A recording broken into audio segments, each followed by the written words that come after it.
Hi, I'm Pete. Welcome back to my channel and welcome to my workshop. This is the first in a series of videos detailing my build of this rustic farmhouse trestle table.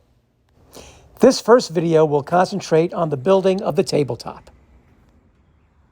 I hope you enjoyed this series of videos, and if you do, please remember to hit like and please remember to subscribe. Now, let's get started.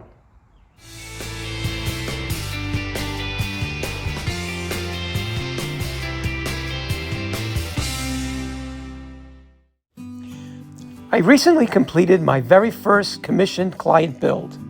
It's also the first table I've ever built. My client requested that I build a knockdown farmhouse style trestle table. The client sent me this picture off the internet showing me a concept of what they wanted. The table will be located on a 3-season porch, so the client wants the table to be easily disassembled for winter storage. The table was to be built with reclaimed lumber, mostly white oak, salvaged from an 1800s barn in Maryland. Once we agreed upon a design and final dimensions, it was now time to start milling the lumber for the tabletop.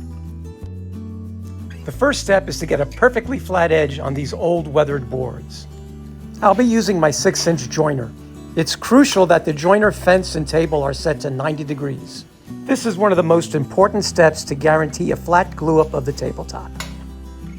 With the fence adjusted to square, it's now time to start jointing. It takes multiple passes across the joiner to get a perfectly straight and flat edge. I then rip these boards to a rough width that my joiner will accommodate.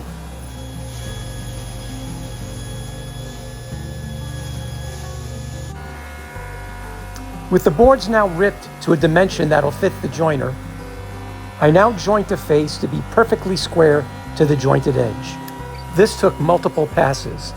It's crucial that the face be milled perfectly flat and square to the jointed edge.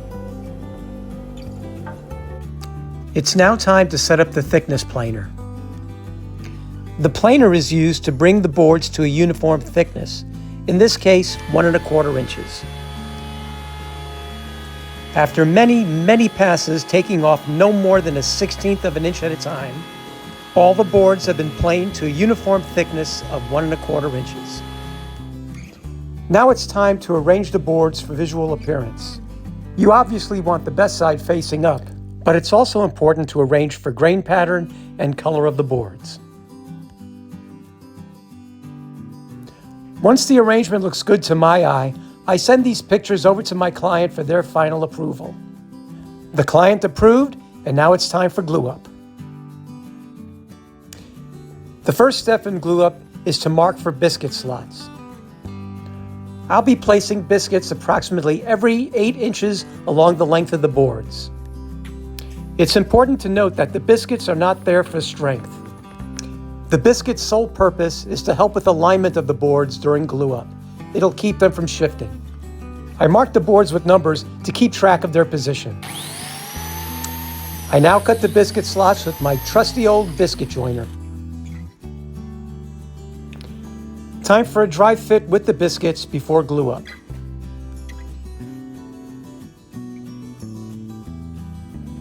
Once everything looks good, it's on to the next step. It's now time to apply glue to all the board edges. Because this table will be in a 3-season porch, I'm using Titebond 3 wood glue. This is my first time gluing up a tabletop, so I decide to do the glue up in stages. I decide to glue up the tabletop boards in pairs. Once the glue sets up, I'll glue up the 3 pairs together into one tabletop. Here are the 3 pairs all glued up and clamped together. I did some additional clamping to keep the edges from sliding apart.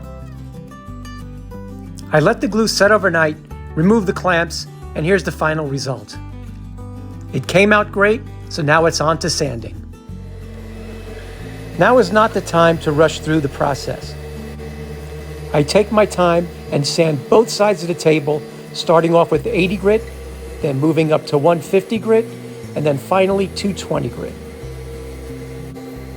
Take your time and you'll be rewarded with a beautifully smooth top. With the tabletop done, it's now on to the base. Thanks again for stopping by, and thanks for watching. Please remember to subscribe to be notified of follow-up videos detailing the complete build of this table. Thanks for watching, and I'll see you soon.